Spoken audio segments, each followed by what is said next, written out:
In today's video, I'm going to teach you how to add contacts to Constant Contact. By the end, you'll know exactly how to bring new people into your audience, whether it's a single email address or a full spreadsheet, and make sure they land in the right list. First, sign in to your Constant Contact account. Use your usual login and make sure you have the right permissions for managing contacts. Keep your credentials private, and if you're on a shared computer, consider logging out when you're done for extra peace of mind. Once you're in, head to the Contacts section. You'll find it in the main navigation. This is your hub for everything related to your audience, adding people, organizing them, and keeping your list clean and up to date. Next, click Add Contacts. You'll typically see this as a prominent button on the contacts page. When you click it, you'll be asked how you want to add contacts. You have three choices: add one contact, paste multiple contacts, or upload a file. Choose the method that fits your situation. If you're adding just one person, select the single contact option and type in their details.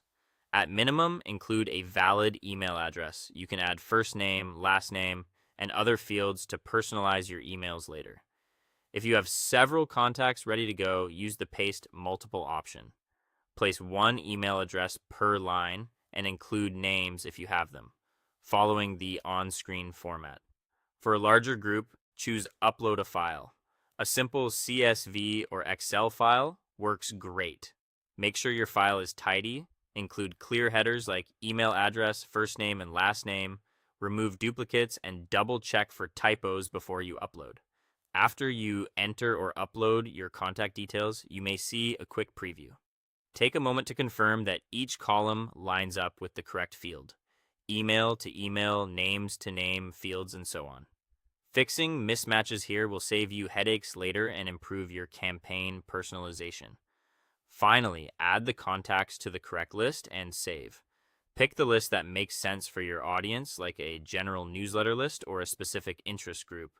Assigning people to the right list helps you send more relevant messages and improve engagement. When everything looks good, click Save to complete the process. You should see a confirmation that your contacts have been added. That's it. You've successfully added contacts to Constant Contact and organized them where they belong. Thanks for watching and happy emailing.